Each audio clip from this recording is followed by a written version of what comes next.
ধীরে ধীরে নখ দাঁত বেরিয়ে পড়ছে।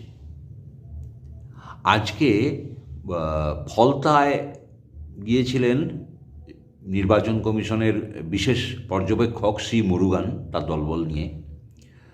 তিনি পর্যবেক্ষণে গিয়েছিলেন এসআইআরের কী অবস্থা, বিএলওদেরকে সঙ্গে নিয়ে বাড়ি বাড়ি যাচ্ছিলেন, যে কে বয়স্ক লোক যারা, তাদের মধ্যে কারা মৃত জীবিত খতিয়ে দেখার জন্য।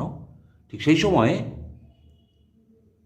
হঠাৎ করে মহিলারা বিদ্রোহ শুরু করেন যে এসআইআর করতে দেবো না, এসআইআর হবে না যতক্ষণ না, তাদের দাবি কি যে আবাসের টাকা দিতে হবে আর 100 দিনের কাজের টাকা দিতে হবে।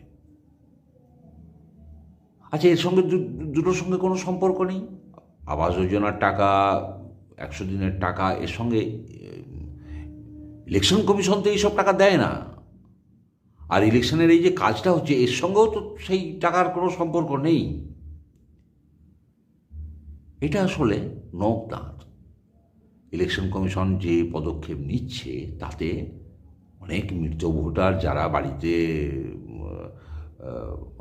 আছে, তাদের বাড়িতে গিয়ে জানা যাবে যে হ্যাঁ এরা মৃত, অথচ তাদের নাম এখনও ভোটার লিস্টে আছে, এসআইআরের পরেও তাদের নাম রেখে দেওয়া হয়েছে, সেগুলো তো ধরা পড়ে যাবে। তাই এই নখ দাঁত বেরিয়ে পড়ছে। দিদির আস্তে আস্তে অসহায়তা দেখবেন। একটা যখন জাল গুটিয়ে আনা হয়, প্রথমে কিন্তু বোঝা যায় না, যখন জাল টানা হয় তখন বোঝা যায় না।